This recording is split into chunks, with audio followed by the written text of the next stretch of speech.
Thank you, Chair Webster and Ranking Member Carbajal, for holding this hearing on the ongoing Houthi attacks on commercial shipping. I look forward to learning about the status of the domestic and international supply chains, as well as the U.S. and the international response. Now, 90% of goods moved worldwide spend time on a ship. As a country that depends on maritime trade, the U.S. has to do what it needs to do to ensure resilient supply chains. For its part, the U.S. Navy continues to do an exceptional job to ensure free and open maritime trade around the world.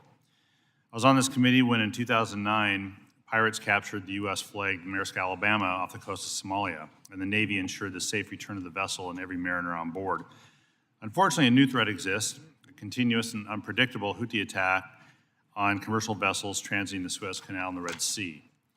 I do want to take a moment to formally recognize the work of the Navy, which is playing a leading role in Operation Prosperity Guardian, and with partner nations is regularly thwarting Houthi attacks.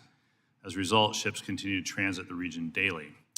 I am saddened, though, by the death of 2 Navy SEALs who perished during an operation to seize Iranian weapons bound for Yemen's Houthi rebels. Special Warfare Operator First Class Christopher J. Chambers and Special Warfare Operator Second Class Nathan Gage Ingram died, protecting American sovereignty, and their sacrifice kept deadly weapons out of the hands of terrorists. However, the threat posed by Houthi rebels persists. To avoid this challenge, some operators have diverted their vessels around the Horn of Africa, adding 10 to 12 days to the trip, increasing carbon emissions, and $1 million in operating costs to their voyages. Those who do transit the Red Sea face significant increases in their insurance premiums or risk being dropped altogether. In either case, the end result is higher prices for U.S. consumers. And over the past 4 years, the global supply chain has been tested in ways previously unimaginable. From the Houthi attacks in the Red Sea to historic drought conditions at the Panama Canal to COVID-19 related backlogs, one thing is clear: smooth sailing on the high seas should not be taken for granted. Congress responded to the COVID-19 supply chain crisis in several ways. As an example, Congress passed the bipartisan infrastructure law, which, among other things, invests $2.25 billion in the Port Infrastructure Development Program. That investment will help ensure that ports are prepared for inevitable fluctuations in cargo that jeopardize the seamless movement of goods.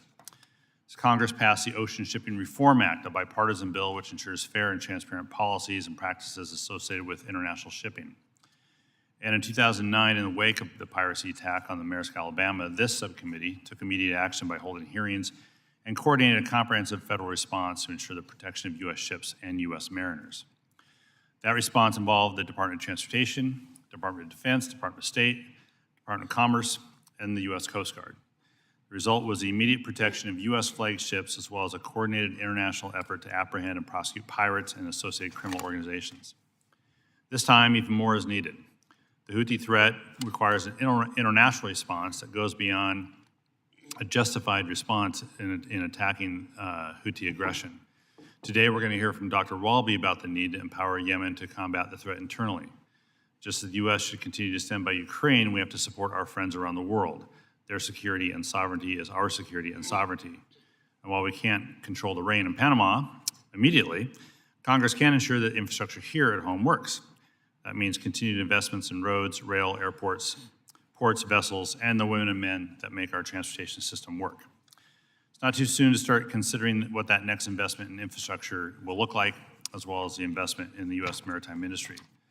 So I look forward to working with my colleagues to ensure the investments that started in the BIL are continued.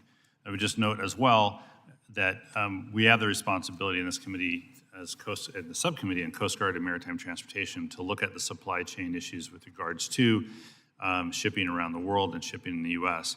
And that's the focus of this hearing. And I do want to thank the chair and the ranking member for calling it. With that, I look forward to hearing the witnesses and yield back.